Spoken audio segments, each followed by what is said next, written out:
बिस्मिल्लाहिर्रहमानिर्रहीम। अस्सलाम वालेकुम स्टूडेंट्स, मेरा नाम इमरान अहमद है और मैं आपको कंप्यूटर साइंस का टीचर हूँ। स्टूडेंट्स, अगर प्रीवियस लेक्चर्स आपको याद हैं तो हमने फंक्शंस के बारे में बहुत सारी इन्फॉर्मेशन ली थी और उनकी एग्जांपल भी करके देखी थी। आज मैं आपको कुछ फंक्शंस के बारे में इंपॉर्टेंट कॉन्सेप्ट्स का जो आइडिया दूंगा और उसके साथ साथ उसकी एग्जाम्पल भी आपको बताऊंगा। तो स्टूडेंट्स, फिर आइए आज का लेक्चर फॉर्मली स्टार्ट करते हैं। स्टूडेंट्स, आज हम बात करेंगे कुछ इंपॉर्टेंट कॉन्सेप्ट्स की जो फंक्शन से रिलेट करते हैं। अभी तक जो प्रीवियस लेक्चर्स हैं, अगर आपको याद हैं, तो हमने फंक्शंस के बारे में बहुत सारी इन्फॉर्मेशन ले चुके हैं। उसके साथ साथ हमने ये भी देखा कि यूजर डिफाइंड जो फंक्शंस हैं वो हम कैसे क्रिएट कर सकते हैं और फिर उसकी इंप्लीमेंटेशन भी हमने करके देखी। स्टूडेंट्स, आज कुछ फंक्शन से रिलेटेड मैं आपको इंपॉर्टेंट कॉन्सेप्ट्स बताऊंगा, क्योंकि जब भी आपने फंक्शंस को यूज करना है अपने सी प्रोग्रामिंग लैंग्वेज के अंदर, आपने इन कॉन्सेप्ट को अच्छी तरह याद रखना है और इनको आपने फॉलो भी करना है। उसमें पहला कॉन्सेप्ट तो है the values pass to the function are called arguments, whereas variables in the function definition that receive these values are called parameters of the functions. इनकी बात हम प्रीवियस लेक्चर्स में बहुत ज़्यादा कर भी चुके हैं। मैं इसका कॉन्सेप्ट आपको बता भी चुका ऑलरेडी। सिर्फ आपके माइंड को रिफ्रेश करने के लिए मैंने यहाँ भी मेंशन कर दिया है। तो याद रखिएगा कि आर्गुमेंट्स क्या होते हैं और पैरामीटर्स क्या होते हैं जब भी आप फंक्शंस को यूज़ करते हैं। अब देखते हैं कि हमारे पास इसके अंदर और कौन से कॉन्सेप्ट्स अवेलेबल है। So let's see. अब से कॉन्सेप्ट सुन लीजिएगा, उसको समझ भी लीजिएगा अच्छी तरह। एग्जाम्पल के साथ यहां मौजूद है।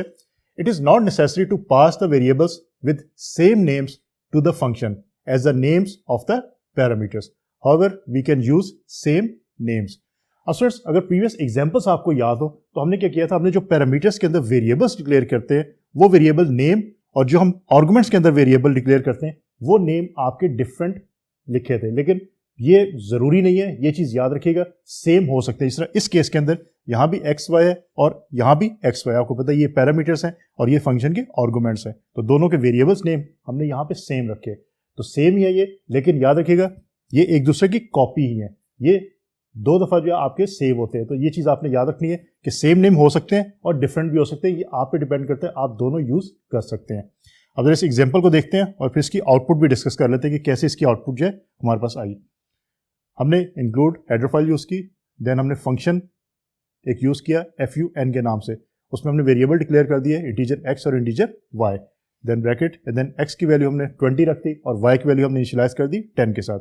मीन ये आपके फंक्शन की डेफिनेशन आ गई। उसके बाद प्रिंट एफ हमने करवाया जी, values of x and y in function, और जो भी वैल्यू होगी वो आपकी रिजल्ट के अंदर आ जाएगी।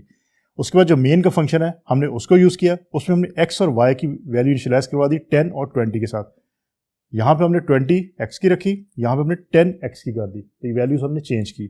देन हमने फंक्शन को कॉल कर लिया मेन के फंक्शन के अंदर, देन प्रिंट एफ हमने करवाया values of x and y in main function. अब जरा आउटपुट देखिएगा, पहली आउटपुट आपकी आ रही values of x and y in function, जो भी fun के नाम से आपने फंक्शन बनाया। अब स्टूडेंट्स, ये एग्जीक्यूशन क्या हो रही है? एग्जीक्यूशन आपकी ये लाइन हो रही है, मीन ये फंक्शन आपका कॉल हो रहा है और इस फंक्शन के अगेंस्ट जो डेफिनेशन यहां पे मौजूद है उस डेफिनेशन के अंदर से x और y की वैल्यू 20 और 10 आपके आंसर में आ रही है। उसके बाद हमने प्रिंट एफ करवाया values of x and y। अब ये जो वैल्यूज आ रही हैं आपके पास, ये वैल्यूज आपकी मेन के फंक्शन के अंदर ही आपने x और y को जो इनिशियलाइज करवाया 10 और 20 के साथ, वो वैल्यूज आपके पास आंसर में आ रही हैं। तो इस तरह आपके आंसर ही आते हैं। ये कॉन्सेप्ट भी याद रखिएगा कि आपके पैरामीटर्स के अंदर और आर्गुमेंट्स के अंदर जो वेरिएबल नेम है वो आपके सेम हो सकते हैं, लेकिन डिफरेंट रखेंगे तो बेहतर है ताकि आप भी कंफ्यूज ना हो। अब स्टूडेंट, देखते हैं हमारे पास कुछ और कॉन्सेप्ट्स मौजूद है, उसको हम आइडेंटिफाई करते हैं, कॉन्सेप्ट्स क्या कहते हैं हमें। स्टूडेंट्स, ये दो पॉइंट्स बहुत इंपॉर्टेंट हैं। जब भी आपने यूजर डिफाइंड फंक्शन अपने प्रोग्राम के अंदर यूज करना है, आपने इन दो पॉइंट्स को लाजमी ज़हन में रखना है, अदरवाइज प्रॉब्लम क्रिएट हो सकती है। Following points must be kept in mind for the arrangement of function in a program. पहला पॉइंट क्या है? If the definition of called function appears before the definition of calling function, then function signature is not required. अब friends, इसके अंदर आपको दो तीन keywords ऐसे नजर आ रहे हैं जो इंपॉर्टेंट है। कॉल्ड फंक्शन, कॉलिंग फंक्शन और फंक्शन सिग्नेचर भी है इसके अंदर। फंक्शन सिग्नेचर आपको ऑलरेडी पता है कि क्या है। अभी मैं आपको इसकी एग्जाम्पल भी करवा के बता दूंगा कि कैसे हम इसको देखते हैं। अब आपको ये आइडिया होना चाहिए कॉल्ड फंक्शन कौन सा होता है, कॉलिंग फंक्शन कौन सा होता है। कॉल्ड फंक्शन वो फंक्शन है जो आपने क्रिएट किया है, मीन जो यूजर डिफाइंड फंक्शन है वो कॉल्ड फंक्शन है, और कॉलिंग फंक्शन आपका जो मेन का फंक्शन होता है सी प्रोग्रामिंग लैंग्वेज के अंदर, उसको हम कॉलिंग फंक्शन कहते हैं, क्योंकि मेन के अंदर ही हम फिर क्या करते हैं, इस फंक्शन को जो आपने क्रिएट किया होता है उसको कॉल कर लेते हैं। तो इसका मतलब वो कॉल्ड फंक्शन आपका होगा जो यूजर डिफाइंड फंक्शन है, और जो मेन फंक्शन है आपका वो आपका कॉलिंग फंक्शन है, क्योंकि वही कॉल कर रहा है किसको, कॉल्ड फंक्शन को। तो ये चीज आप याद रखिएगा। तो कहा यह गया कि if the definition of called function mean जो फंक्शन आपने क्रिएट किया उसकी एक definition appears before the definition of calling function, main से पहले ही आपने उसको डिस्क्राइब कर दिया, मीन उसको डिफाइन कर दिया, then function signature is not required. तो फिर फंक्शन सिग्नेचर अलग से लिखने की आपको जरूरत नहीं पड़ती। सेकेंड पॉइंट क्या है, if the definition of called function appears after the definition of calling function. अब यहां पे बिफोर था, यहां पे आफ्टर है, तो ये चीज याद रखिएगा, after the definition of calling function, then function signature of called function must be written before the definition of calling function. Mean अगर आप ये काम करते हैं कि आप कॉलिंग फंक्शन के बाद अपने जो कॉल्ड फंक्शन है उसको डिफाइन करते हैं, तो फिर आपको जो कॉलिंग फंक्शन है मीन मेन के फंक्शन से पहले आपका जो कॉल्ड फंक्शन है मीन जो फंक्शन आपने बनाया है उसके जो सिग्नेचर है मीन फंक्शन सिग्नेचर आपको वहां पे मेंशन करना पड़ता है। अब इसकी एक एग्जांपल दोनों की देख लेते हैं, वहां से आपको क्लियर हो जाएगा कि कैसे ये काम होता है। इस कॉन्सेप्ट को याद रखिएगा और इसकी अब एग्जांपल से इसको मैप करते हैं। So let's see. तो स्टूडेंट्स अभी जो हमने पॉइंट्स तो देखे उसको रिलेट कीजिए अब इन एग्जांपल्स के साथ। अगर आप पहली एग्जांपल को देखें तो आपका जो पॉइंट नंबर 2 था ये उससे रिलेट कर रही है। कैसे, जरा देखिए, गौर कीजिएगा। हमने यहां पे सिर्फ और सिर्फ पहली लाइन के अंदर फंक्शन सिग्नेचर दिया है, उसके बाद हमने मेन का फंक्शन मीन जो आपका कॉलिंग फंक्शन है हमने उसको जो है यूज कर लिया। इसका मतलब हमने जो फंक्शन खुद से बनाया मीन जो कॉल्ड फंक्शन है हमने उसको डिफाइन नहीं किया कॉलिंग फंक्शन से पहले। इस केस के अंदर जो अभी दूसरा पॉइंट हमने देखा है उसमें ये मेंशन है कि अगर आप ऐसा नहीं करते मीन अगर आप जो फंक्शन आपने डिक्लेयर किया है या जो फंक्शन आपने बनाया है उसको डिफाइन आप नहीं करते मेन से पहले, तो फिर आपको मेन से पहले उस स्पेसिफिक फंक्शन के जो सिग्नेचर लिखना पड़ता है, जैसे कि यहाँ पे मेंशन है। और आप देख सकते हैं यहाँ पे वॉइड मेन है, उसके बाद मेन का फंक्शन, उसके अंदर आपने कॉल कर लिया और फिर मेन के फंक्शन के बाद आपने जो है इस फंक्शन को जो है वो डिफाइन किया है। तो इस केस में आप फिर मेन से पहले उसकी जो है वो फंक्शन सिग्नेचर लाजमी लिखेंगे। ये चीज याद रखिएगा।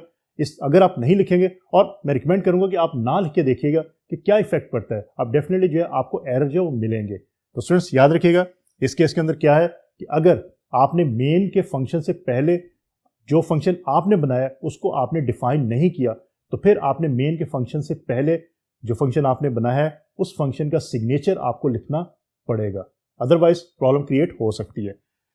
दूसरे पॉइंट की तरफ आए। अब बी पॉइंट को आप नंबर 1 जो पॉइंट था हमारा उससे रिलेट करें। इसमें हमने क्या किया, हमने मेन के फंक्शन से पहले ही जो हमारा फंक्शन जो हमने बनाया उसको हमने डिफाइन कर दिया। तो इस केस में आपको अलहदा से फिर जो है यहाँ पे फंक्शन सिग्नेचर लिखने की जरूरत नहीं है, क्योंकि आपने इसको डिफाइन ऑलरेडी कर दिया है और मेन के फंक्शन के अंदर सिर्फ जो मेन के अंदर आपने एग्जीक्यूशन करवानी है आप सिर्फ वो मेंशन कर रहे हैं। तो स्टूडेंट्स ये दोनों पॉइंट आपने याद रखें, ये बहुत इंपॉर्टेंट पॉइंट है और ये दोनों तरीके आप यूज कर सकते हैं जब भी आप फंक्शन जो डिक्लेयर करते हैं या डिफाइन करते हैं अपने प्रोग्राम के अंदर, और ये दोनों तरीके यूज करके देखिएगा ताकि आपको आइडिया हो। रिकमेंडेशन ये है कि आप फंक्शन सिग्नेचर के साथ ही फंक्शन को डिफाइन भी करते हैं, मेन से पहले ही फंक्शन को डिफाइन भी करते हैं, इट्स बेटर।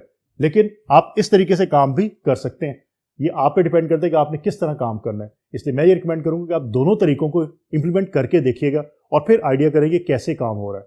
तो स्टूडेंट्स आज कुछ हमने कॉन्सेप्ट देखे जो फंक्शन से रिलेटेड थे। आपने जब भी फंक्शंस को यूज करना है अपनी सी प्रोग्रामिंग लैंग्वेज के अंदर, आपने इन कॉन्सेप्ट्स को माइंड में रखते हुए ये काम करना है, अदरवाइज आपको एरर्स मिल सकते हैं और जब एरर्स मिलेंगे तो प्रॉब्लम क्रिएट हो सकती है। और अभी क्योंकि हमने एग्जांपल्स में सिर्फ और सिर्फ एक फंक्शन जो है वो यूज किया है, मीन हमने खुद से एक ही फंक्शन बनाया है, लेकिन आपके जो लॉन्ग प्रोग्राम्स होते हैं वहां पे आप एक से ज्यादा फंक्शन क्रिएट करते हैं, वहां पे आपको प्रॉब्लम फेस करनी पड़ सकती है अगर आप इन पॉइंट्स को माइंड में नहीं रखेंगे। तो स्टूडेंट्स होपफुली आज का लेक्चर आपको अच्छी तरह समझ आ गया होगा। इंशाल्लाह अगली दफा नए लेक्चर के साथ दोबारा मुलाकात होगी। अपना बहुत सारा ख्याल रखिएगा। अल्लाह हाफिज।